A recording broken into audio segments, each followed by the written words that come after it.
Hello, everyone, and welcome to Office Hours with John, Dave, and special guest, Rick Brimacomb. Hey, Rick. Hey, how are you doing? Fantastic. John, good to see you. Thank you. I'm glad to be back after a short hiatus. I hiatused. I don't know if that's the past version of hiatus, but I'm using it. Hiatus? I don't even know. It's like hippopotamus. It's hiatus, I think. Hiatus. And John, where did you do that? I was here. I just had a lot of family stuff going on, so that kept me away last week. Yeah.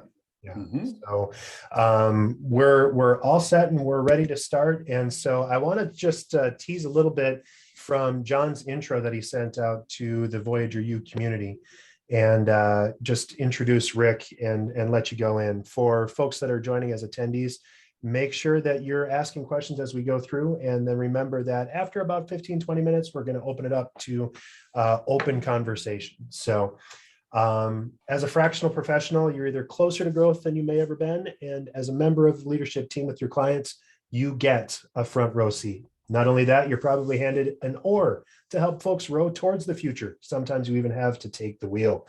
As advisors and team players, our job as fractionals is to help bring businesses we serve to the next stage.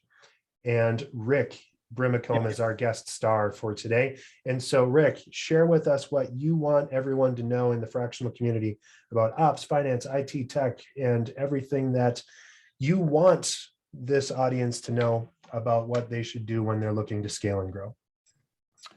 Well, Dave, big question. Big question. And the first of all, I'm not sure that I qualify to be a star. I'm not exactly sure what the criteria is, but that feels kind of like a high bar. You got to be a good dude. That's all. I think. Well, I got that covered.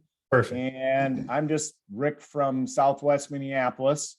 Although my kids were De La Salle Islanders, so John and I have a little bit of a rivalry deal going where we got the Holy Angels community against the De La Salle crowd. So who am I? Rick Brimacomb from Southwest Minneapolis.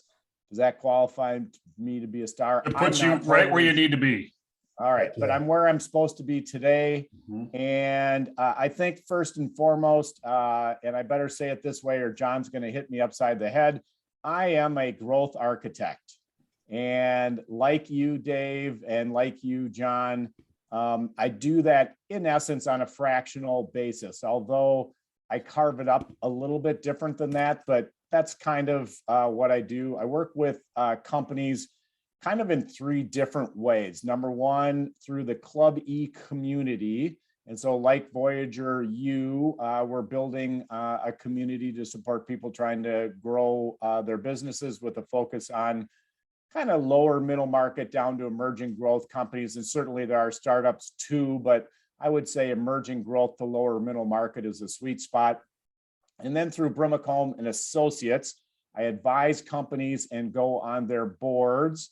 And then Brimacomb Capital is my equity vehicle where I make investments and have equity participation, whether that be as a straight up investor or a co-founder, or maybe I'm earning sweat equity or what have you.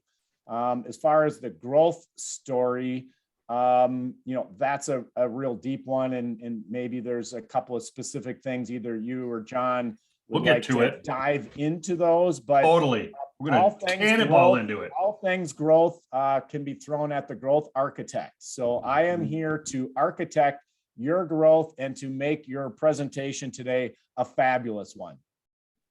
That's all anybody can ask for. Yeah, I can't wait. Rick and I have been working on growth together conceptually with customers, with brands, with Club E for a couple of years now, and it's just it's a fascinating thing that quite honestly, I think people should think about more and sooner. And because when you think about growth more and sooner, you're going to get to those end stages a lot better. So Rick, we're just going to hammer you with so many questions today about growth. I'm here. Yep. And then, but before we do that, a couple people, I think I shared the actual panelist link. So if you got in on the panelist link in the chat bar, I put a regular link to register and get in here. So it's just totally fine. You know what? You can come in as a panelist. You can come in as a guest. You can come in as a giraffe. I don't care how you identify on this thing. It's you are you and you be you. So just know that if there's F-bombs though, I had nothing to do with it. So yeah, that's right. Rick is he's pretty clean cut kind of guy. So exactly. well, so growth, this thing could go on for days, but let's anchor ourselves. Growth is, as I talk about it a lot, it's the province of small business in so many ways. We tend to think about growth through maybe Fortune 2000 and up because we see that, right? That's in the news. That's what's on CNBC. That's what's on all that. But where the real growth happens, I shouldn't say that's not real growth. But when you think about, Rick and I have talked about this here, when you think about a business that might be doing $20 million, just, that's a good sized business, right? 5 or 10% to them, that is hard to do. And what ends up happening is businesses, as they grow, like these are monumental efforts. So we hear about, oh my gosh, some giant company just acquired another giant company, and that's growth. For sure. Don't argue with that. The Herculean effort to take a $20 million company into a 5, 10, 20x exit or sale or acquisition is equally, if not harder. And so I was hoping we could talk about that today, because I think that's more practical to all of us. There's 50% of the country and 95% of our workforce work for businesses under 200 million in revenue. So when you think about that, there's a lot of growth there. So first of all, I'll start with John, your partner in Voyager U and part of the Voyager U community, Jason Voyevich. Jason actually helped me do the original branding for Brimacomb and Associates back in 2005 when I launched the firm. And the tagline that he helped me anchor on was grow or die. And I was talking about what kind of situations I'm interested in and what kind of things I thought I could add value to. And I was just kind of talking, and I said, well, lots of times these companies have to grow or die. And I kept rambling like I do and waving my hands all over everywhere. And Jason said, wait, back up, hit the rewind button, go back there, talk about grow or die. And so that's my tagline. And I can meet people now that I haven't seen for 10, 15, 20 years. And they'll say, oh yeah, I remember you're the growth guy or grower guy, die. In fact, actually interesting story. I had a little rested last week and I went to St. Petersburg Beach. We drove down a couple of keys. I'm on Longboat Key at this restaurant and this guy came up to me. I'm not kidding. He came up to me, taps me on the shoulder. He goes, are you from Minneapolis? I go, yeah. He goes, are you the growth guy? Yeah, I've seen you in the magazines and this and that. And so, yes, so grow or die. I think there's probably different phases. If you aren't growing on the front end, literally, you probably die because there's not enough business to be had.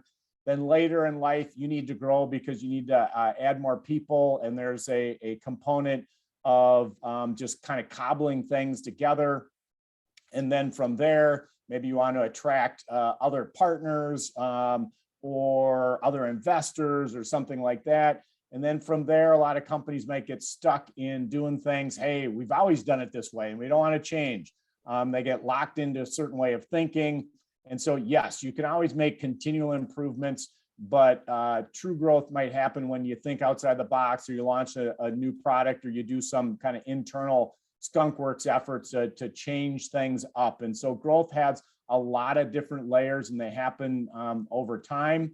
And at different stages, folks have different needs. And I guess that's probably my sweet spot is to meet people where they're at, because a company, like you said, doing 20 million has certain needs and certain and has certain constraints.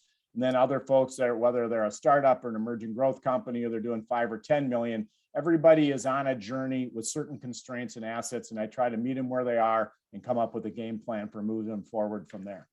That's awesome. So let me anchor you to one thing you said, and that's the beginning of growth. I think you were talking about that. So let's take a small business that might be a few years old. What's the first thing that they should be thinking of beyond the day-to-day, I got to make this company successful? What is the first thing when they're thinking growth? When you want to think about the growth, what's the first thing, there's first bug you would put in their ear, Rick? I think most people fall in the trap of taking whatever business comes their way because they're worried about putting food on the table and they're trying not to die, right? They need to pay the mortgage. They got a couple of employees and some business comes at them and they take that. I would say trying to focus their efforts on a niche. Doesn't necessarily have to be a micro niche, but a niche so that they can concentrate their efforts and their time, and then also come up with the right solution to match the needs of that certain persona or customer set. And so that you can hopefully build some scale if you zero in close enough, have a strong enough value proposition, and you're targeting a narrow enough audience that you can scale. So I think people get into trouble. They try to do too much. They take on anything that comes their way. It dilutes their efforts. And I think the narrowing of the focus is probably the first thing that somebody should try to do. Narrow focus. And that is true when you're trying to grow and you've just started. You look at it and you kind of think of survival, right? Like, yep, I want to pay the bills. I want to pay my staff. I want to grow. I think a lot of people think about growth is on the build up side. I want to add some staff. I want to add some capability. I like to think about growth on the other side, on the market side. What opportunity is, we'll bring those things along, but if you build it, they will come. Has really caused a lot of people a lot of pain. Planning for an outcome, like just the process of doing it. How do you take them through that, Rick? How do you kind of assess a little bit, or how do you start the process? Sure. Well, I think the build it, they will come analogy is a great one. And most people fall trap to that. Okay. And they think, hey, I'm going to come up with the best widget ever, or this is a new mousetrap or what have you. I think the problem there is not enough interaction with the potential customers on the front end. So they build something and now they're locked into that thing. So they're not iterating based on what they hear in the marketplace. And then they might say to themselves, oh, if I do a little bit of a pivot, that's a bad thing. I'd actually go the other way. If you're not pivoting, you're not listening to the market. And then the last thing is because, as I said earlier, they're not anchored in on a specific vertical. They're trying to do too many things. And so really kind of figuring out, how do I reach that specific customer? So go to market for that particular customer and that particular need at that particular price point. And sometimes you're priced at a higher level than a lower level, which means your go-to-market strategy is a little different. And if you lock in on a certain persona, you might have to move a little bit to pick a different persona. And so narrowing the focus allows you then to pick the right path. And those things hopefully all kind of come into alignment and will allow folks to get off the ground and start to get a little bit of scale. And most importantly, to be responsive to people finding you because you get known for a certain thing versus you always having to go out and knock on doors and, really kind of work and scrap and claw and fight to get that lead and then ultimately that sale. Yeah. And we should talk about how hard that is. It's I have started businesses from scratch. I know, Dave, you have too, but it is incredibly difficult to get a leadership team or an owner to go, you're doing it. You got your 80 hours a week that you're doing, and now I need you to do more. And that more you need to do is really hard, scary stuff. Yeah. Are there tools that you recommend, or what are the things that kind of gets them like embracing that? Because that's hard, right? When you're 80 hours a week in or 60 hours a week, and like, now I got to think about this other dimension. What do you run into there, Rick? So the first thing is I tell people when they tell me about their plan and they're either a startup or emerging growth or kind of early stage thing, is I tell them they're trying to do something very difficult. And so I think the first thing would be to anchor your mindset on what you're trying to do, knowing that it's going to be hard. I mean, if you don't train for a marathon and you start off on a 26-mile track and that first half mile, your legs are starting to kill you. Yeah, well, you didn't train, A, and B, your mindset isn't right that you have to go 26 miles on this thing. So getting the mindset right, I think, is first. So I try to anchor them there. And then something to the effect of letting them know that it's very difficult to create something from nothing. That's why it's much easier for me to have a company reach out to me with 200,000 in sales or $500,000 in sales or $1 million in sales, because now you got some building blocks, you got some Legos you can work with. If you start literally from scratch and have to build up from there, that is hard. So getting the mindset right and then doing some things, which we'll talk about here in a moment, to kind of push the ball forward again, with the knowledge that building something from nothing is very difficult. The next thing is I try to let people know that being early and being wrong look exactly the same. Let me say that again. Being early and being wrong look exactly the same. So let's get the hell out of being early as fast as we can and at least scratch from the list that we're wrong, which means early traction. So how do we get early traction, early customers? Is it that we pre-sell what we're doing? Is it that like year-end 2021, we offer some incentives to get people to buy before we get to the start of 2022, but things that you can get folks moving so that you can say to yourself, all right, I have something and this is worth pursuing, or, hey, I'm going to pull the ripcord and bail on this because I'm just not getting anything. So what are the early wins? And the early wins don't necessarily have to be revenue. It could be people signing up for the product once you get it. It could be people being willing to be a beta customer for you. Could be people willing to participate in some survey work and talk to you about your idea. There's a lot of little wins that can come before you get a revenue event. And so little wins allows you to scratch from the list that this thing is just a no-go, and that's going to help from a mindset to make this happen. So now your mindset is, this is a 26-mile marathon. I've scratched from the list, this is a fail. And then now kind of what are the first couple of things I'm going to do? And I'm going to try to find the customers that communicate to me the most significant pain point that are most likely or capable of buying. So a lot of people come up with a great offering, good idea, but they're targeting a customer set who the selling cycles are extremely long and they have limited budgets. Okay, I'd rather maybe not shoot for the moon and come up with somebody who's got a wallet to pay for the offering and has a short selling cycle because they don't need 1,800 different approvals and running it up to the board and such. And so again, that feeds back to these little wins and kind of building on that and being tight with the customer persona so you're not trying to do everything for everybody. Which can be, those distractions can really, really kill you. What you're talking about, Rick, I think in a lot of ways can be, it's almost fits in that area of give yourself forgiveness to fail. Early wins, for example, you might take 10 swings. And as we all know, 3 hits gets you in the Hall of Fame in baseball, Absolutely. 3 out of 10. So, you know, that permission to fail or that ability or even the mental space, how big of an issue is that for people who struggle with that? I think it's a real big one. And I touched on it earlier. People's lack of willingness to pivot means to me, they aren't listening and they're too anchored in on that original idea, which we all know is never right spot on. So I think they need to listen to the customer set and they need to be talking to customers. Again, build it, they will come suggests they aren't even talking to customers. So if you're going out to customers and you're talking to them and then you're pivoting and you're listening, to me, that says that somebody's on the right track. That also tells me that they're willing to kind of expand their way of thinking, listen to other people, they're not stuck in their ways, et cetera. And so those would be a couple of things to get them kind of on that right path going forward.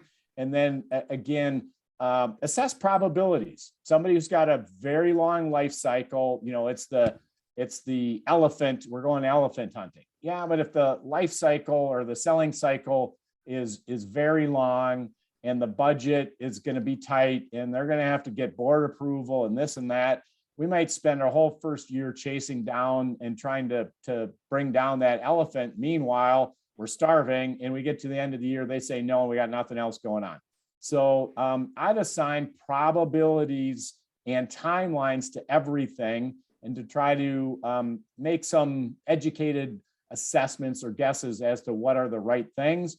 And I know that, you know, your business in Voyager, you originally started with mostly marketing folks, now expanded to all kinds of fractional professionals, but marketing consultant that I tap into, Joe Polish, and he talks about ELF, easy, lucrative, and fun. ELF. So is the money in the business that you're trying to track down ELF, or is it the flip side of that, half, which is hard, annoying, lame and frustrating. And so if you're not saying no to some people, it means you're not focused enough. And my father, who unfortunately isn't with us anymore, had a great dental practice. And I know, John, your dad had a wonderful business career and practice as well. One of my dad's things that he told me, which I've never forgotten, is he always wanted to fire a couple of people a year who were not good customers. Didn't show up on time, didn't pay their bill on time or whatever. And he always thought that if he wasn't firing a few people, that he wasn't focused in the right area. So again, all these things help create a focus and a direction and a compass that point people in the right direction. Yeah.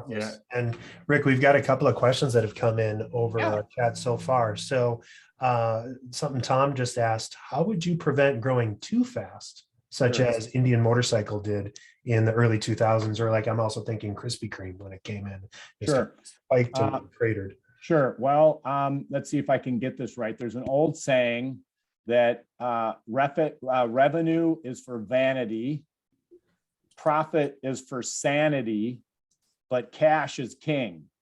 And so those folks, they didn't have control of their cash needs. And usually that fast growth runs into trouble when you have to build out something, or you have to put a bunch of money into building things and then get paid.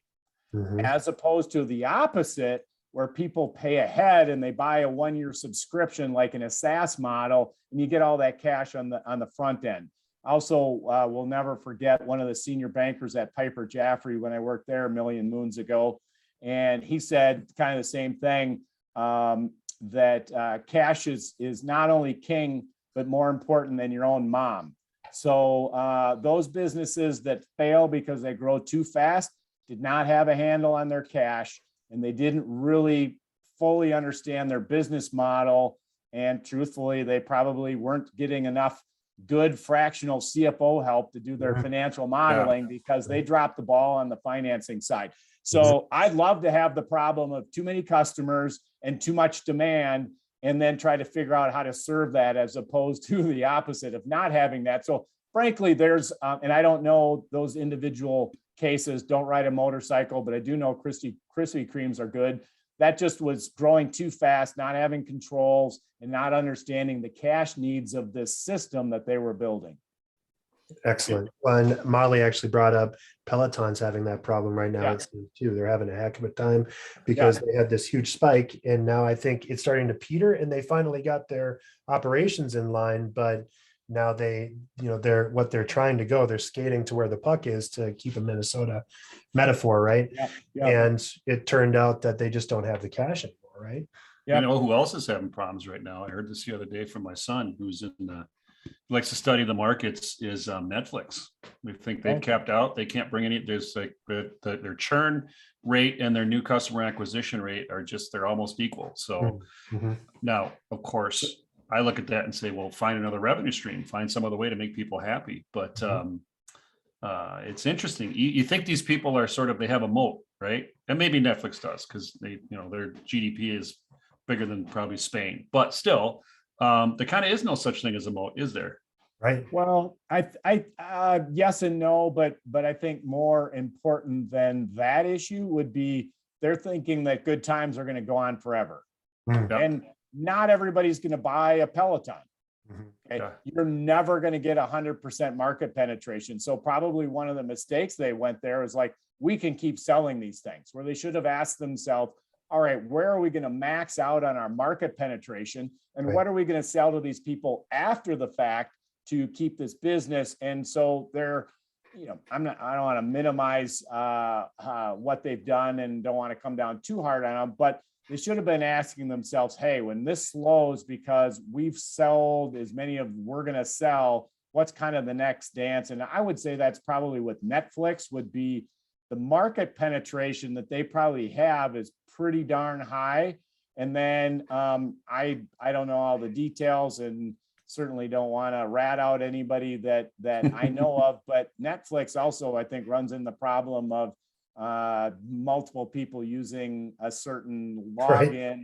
And so they probably, with a little extra security, could probably extend their business model some, but maybe part of why it's been successful is it is the lack of security. But nonetheless, I think these are business model questions that people probably should have been able to see. John, one of the things we've talked about is seeing around corners. Yeah. They weren't looking around their corner and thought the good times are going to keep rolling.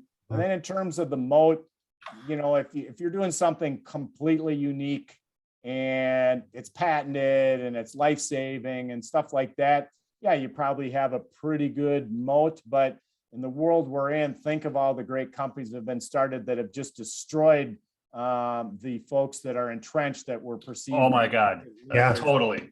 If you look at what TikTok is doing to Facebook and Instagram right now, I mean, it is talk about a moat, right? Yeah, we could do a separate show on that. And then just a tool for people out there. Clayton Christensen, who passed, I don't know, maybe about a year ago, great author, great intellectual business person, wrote The Innovator's Dilemma, talking about why the entrenched incumbent can't adapt fast enough to accept and evolve with changing times. And so, part of it's lack of moat, but there's probably a bunch of other business issues wrapped in there. Mm-hmm. Yeah, I'd like to open it up to conversation for the entire panelist group or between the entire attendees. So fair warning to all of our attendees, I'm going to turn you into the ability to talk. So watch your mutes if you don't want to connect. And I'm going to turn this on now. So go ahead and ask questions as we go through. I'm adding all of our folks on as talkers. Oh boy, we got a lot of calls. So we've got a good panel here, and as folks get ready with their real questions, I have one for you as well, Rick. For a business that is semi-established and sort of on a good growth scale, I might be referring to myself maybe. Good revenue. Busy web. might be on screen right there. But good growth, 40% or so year over year. My struggle is, how do I make sure that I continue to scale up without getting too heavy, right? So I like to have contractors, and I think part of the differentiating value is having real human beings that aren't overseas or anything. Not that there's anything wrong with that, but it's just higher quality that my clients expect. Sure. But it's expensive, especially right now, to hire. So do you have some rules of thumb for when you should consider adding like people? Is it per 100,000? Is every or I wish it were that clean and simple. I think it's a little bit case by case. Let's just talk about your business a little bit. Yeah. One of the questions I would ask would be, how do companies like yours get valued in the marketplace when it comes time to sell? Right. So you want to try to keep that in mind. You used the word earlier about having a compass. So this would be another compass. And generally speaking, not all the time, but generally speaking, folks in your business might apply a multiple of, say, one-time sales. Mm-hmm. So your company's worth as much as you're generating in terms of sales. That's just one way to look at it. So you are going to be rewarded for growth and top line. However, people are also going to want your business to be profitable. And so if you're growing without any profits, or worse yet, a loss, that's not as good for your business. Whereas other businesses like SaaS models, people are willing to accept the losses on the front end because that's a subscription model. And they know if you play the long tail, you grow it and you get valued in the future because of this long tail you have. So that would be a way to look at your business is, can you get subscriptions and not just be project work? And can the work that you do be profitable? So I guess the lens would be, hey, if you hire somebody or 5 people to bump revenue by a certain amount, how might you value that revenue from a market share perspective or market value perspective? And then can you deliver on whatever it is you're going to deliver profitably? And a lot of companies get that second part wrong. And they think, oh, the revenue's there, but they don't even know their costs on because you have different things you do for companies. So if you do thing A, you might make a lot of money. If you do thing B, you might lose money. And if you don't know that, blended together, you say to yourself, oh, I'm making a 10% profit, I'm good. But the reality is A might have had a 20% profit and B might have lost 10%. So they net it out at 10, and you're diluting yourself if you don't understand your cost structure as to where you're really making money. And in your business, yes, you want your revenue to grow, but you need to be profitable. Excellent. Well, and I think that really applies to fractionals as well, because as a fractional gets started, they've got one person, they're providing their own revenue, their own company, but then they might start bringing on partners. And so for that, is it repeatable? Can you do what you need to do? One of the things that I was always cautioned on is make sure that I'm replaceable inside of my business, because otherwise there's nothing to sell, right? Correct. So, for fractionals, I think that's a unique challenge, because you are your business by and large. So how do you set that up to scale so that you can do more? I have to speak to that. Yes. Because I have to. I'm the guy. Yes. And I actually learned this from Rick, is I call it, 3 clients in a side hustle. You might become a fractional at 4 or 5 clients and do very, very well. That's a very lucrative way to live. And you can skate into retirement on that. But you can also, because in the fractional world, you can also be a part of deals that you weren't part of before. For example, in my youth, back when I had less gray hair, I worked for Best Buy. I was on the corporate advertising team. And there was no way that through all of my effort and hard work, I was going to get a seat at the board table or some of those stock options. Not available to millions of people, right? Nothing wrong. That's their model. In this world, in the fractional world, that reality doesn't exist. You can get pieces and equity of things that you create, of clients that you serve. Just a new opportunity set opens up, and it becomes in many ways your 401k. And so sometimes it's how you scale the business, and other times is, hey, do I add value to a business to the degree where I can have a chunk, where it makes sense for me to have a chunk, where they need me on the board for a chunk, because they're not going to get to those growth places Rick is talking about without it. So that, I think that's the new paradigm we're in, and certainly a lot of fractionals are feeling that. Yeah.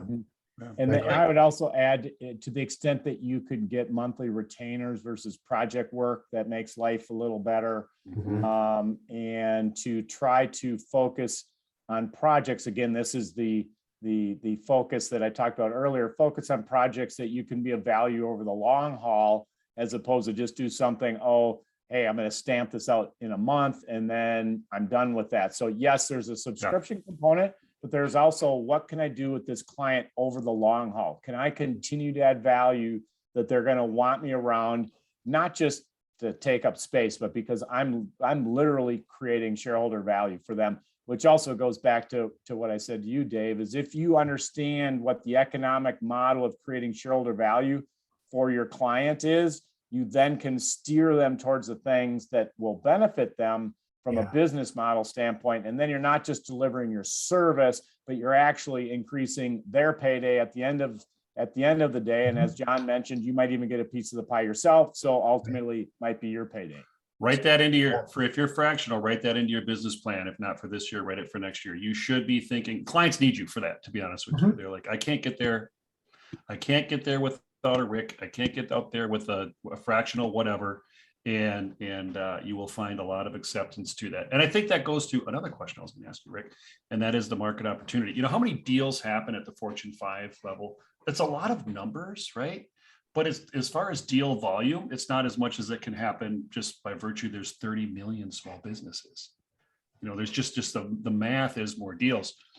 Another thing I learned from Rick, you have all these we should have a book called Rick's Quips. You know, all these little tiny little snack size things that come out, and we got to write them down. But I think at one point you said, write your number on a piece of paper and stick it in a drawer. Right. So that was from the book Built to Sell. Okay. And Dave, we'll use your analogy. Like someday when you sell your business, what would you like to get for it? And that's based a little bit in the realities of how big you're going to be and where you're at today, et cetera. But the other is, all right, I'm working as John said, to try to maybe supplement my retirement or whatever. So I'd like to achieve X. All right, how do you get to X is one part of the component. And then the next thing is by writing down X, you're working towards a specific goal. And then exactly what John said is you write the number down and you put it in your desk. And as the book Built to Sell spoke to, is then you don't lose track of what you're trying to accomplish. And more importantly, you don't maybe get greedy when the deal starts coming together. And you can keep track on what you think a success looks like. And when the deal's coming together and the other side's irritating you, it's a way to keep you, semi-calm and not get too worked up about the ins and outs of what's happening, as well as not to say, oh, they offered me X, but I'm going to try to negotiate a 2X when reality was X was all you wanted on the front end of this. So yes, John, good little tidbit for people to take is write down the number that they'd like to achieve in selling their business and put it in their desk. And then that way it's keeps them on track later on. And know that math is on your side on that. For every deal, right? Let's say Netflix decides we're going to buy Spotify because we got to have music in our portfolio. Fine. One massive deal, right? For every deal like that, there's got to be thousands of deals that answer to that number in a desk below that line, below that 200 million line, where people are like, I'm happy with 5 million, 2 million, 1 million, 20 million. That's why this is such an interesting space, is there's just so many more deals, so much more opportunity. And it's that exactly what you said. It's the pyramid. Very few companies up there in the, trillion and billion space. That's why they call those folks unicorns, much more, middle market, lower middle market, emerging growth.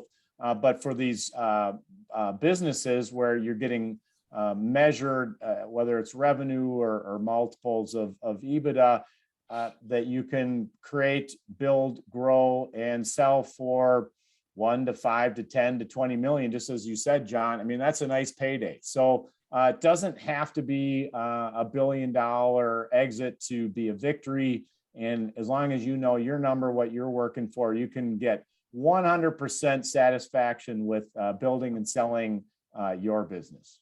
Totally. Dave. We've given a couple of books. I heard Built to Sell. I heard Innovator's Dilemma. One that I just love and that I try to recommend a lot is E-Myth, the E-Myth Revisited. Are there any other must grab books as you're talking to businesses looking to grow and scale? Very good question. And this might be something that I'll want to think about and post somewhere after the fact. Those are two books that I give out on a regular basis, or at least mention. Long time ago, what actually feeds into Built to Sell is the Monk, M-O-N-K, and the Riddle. And the takeaway there is there's a mentor advisor that coaches this gentleman to focus on his business and narrow the niche that he's after. And it's a cute story, as well as they use dog analogies. And John, I know you like dogs. Love them. Use a dog analogy to represent 3 different phases of a corporate lifestyle or a corporate history life cycle, such that you need a couple of different dogs to lead you. And they talk about kind of CEO styles. First one, having a pointer to point you in a direction. Second one is a husky, that sled dog, to have you run fast as heck. And then there's also going to be what's the dog that would pull you out of the snow in the Alps? That was a Saint Bernard, and they had a thing of booze on their neck. Exactly. Well, there'd be some trouble along the way, and you need somebody to get you out of the trouble. And so they use a couple of different dog analogies. So Monk and the Riddle's a good book. One that's more recent, $1 trillion coach. And I'm drawing a blank on the gentleman's name, but he coached several very big name Silicon Valley tech companies. And it's kind of, John, to your point, some of his tricks and observations. Unfortunately, the gentleman's no longer with us, but $1 trillion coach. was a very good read. And then maybe the last thing I would say for folks out there is you never know when you're going to be able to connect dots, and or as John and I talk about, look around the corner. And so I'm a firm believer in the kind of good athlete theory. And so if you're just reading the newspaper or reading business plans or kind of grabbing nuggets here or there, oftentimes that leads you or allows you to connect a couple of dots. And for instance, one of my advisory clients, Bella Bridesmaids, sells bridesmaids dresses. I saw some technology that was being sold to folks having weddings just through kind of regular reading things that I saw. I was able to reach out to them and say, hey, we got a channel that might be of interest to you. And then now I've been able to connect some dots that way. So you're always going to learn something by reading, and they might be able to help you do some things different with your own business, which is also a little plug for not only the Voyager U community, but the Club E community. Yeah. A lot of education, a lot of networking, a lot of meeting people that will allow you to connect some dots together in the future. Awesome. What do they say? Your network is your net worth. I think that's something that's thrown around a lot now. Yeah. Rick, what is it? There's a number, I think like 85. Anyway, there's a number of people that are very box checkers. You know, they love a process. Yeah. And I appreciate a process as well. Is there a process that people can start with or get their arms around when it comes to growth? And if so, what does it look like? Good question. Couple things. There's EOS, which I know, John, you're very familiar with, and Dave. For a shop. So EOS is a management system that's valuable. There's another process called 3HAG, highly achievable goal, playing off of the other HAG, the hairy audacious goal. Anyway, but the 3HAG way is another process. So there certainly are some tools. With that said, I myself am a believer, again, these connecting the dots and trying to meet people where they're at. Everybody has a different story, and everybody has constraints on their company and their situation, and everybody has a unique set of circumstances and assets. And so one of the things I always try to do is try to meet them where they're at. So if you're trying to assess, hey, where am I at? It might be the simple SWOT analysis: strength, weakness, opportunity, and threat, to just kind of understand where you're at and then how you might get there, meaning looking forward to whatever system you want to use to come up with a 1-year goal and a 3-year goal, et cetera. Mm-hmm. And so I wouldn't necessarily worry about locking yourself into a particular process as much as maybe being open-minded and give yourself, I've used the word a couple of times, I think it's a good one, compass, and then try to figure out what are the, again, we started earlier on talking about probabilities, trying to assign some probabilities to certain outcomes happening, and then use those things to guide your journey. Or of course, find somebody like a John or all the fabulous people in the Voyager U community to help guide you. You know, Rick, you might, I know you are a growth architect. You're somewhat of a Shackleton.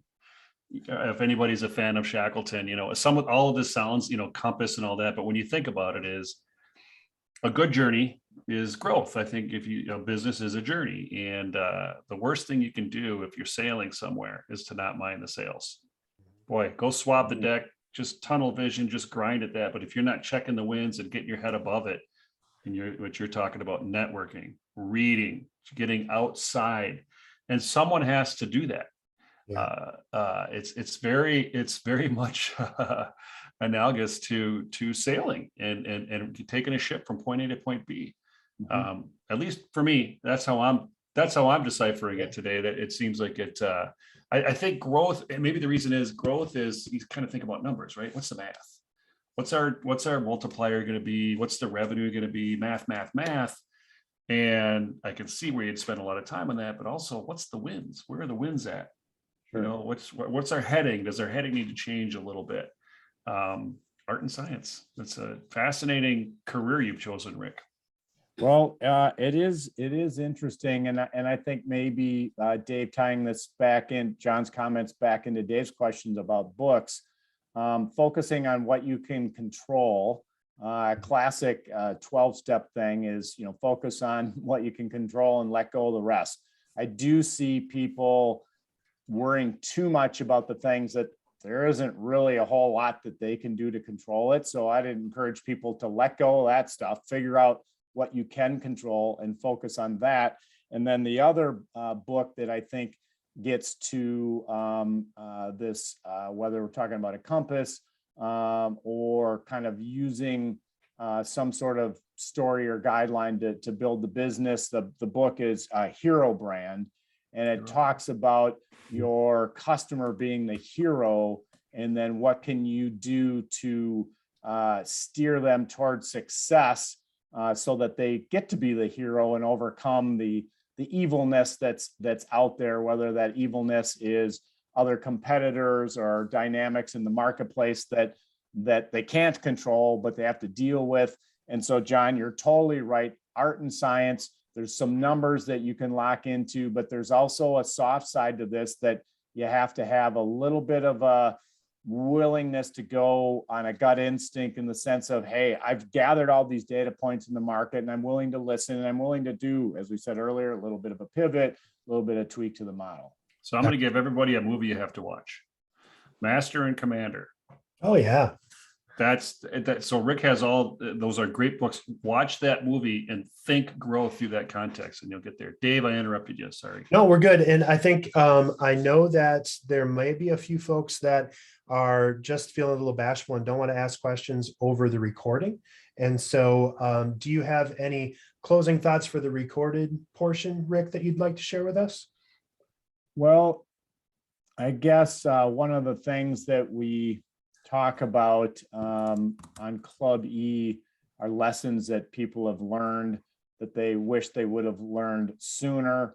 I do think that light bulb went off for me fairly early, but John mentioned it as, you are your network.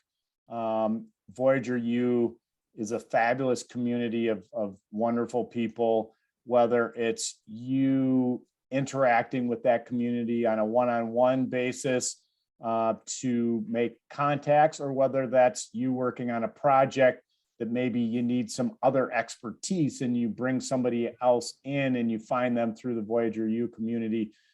Utilizing your network and building that network, and building the network on a proactive basis before you reach some sort of crisis situation. I got a client situation, and if I don't solve this problem by tomorrow, I'm going to lose the client. Well, it's a little late to do that. So being proactive with building your community and tapping into smart folks like everybody through Voyager U. Thanks, Rick. And for those that are watching the recording, encourage you to check in every week. We have a new guest star every Friday. Dial in from 1 to 2, and we will see you all next time. For those that are still on, now's open season for asking those questions. Thanks, everybody. Unrecorded.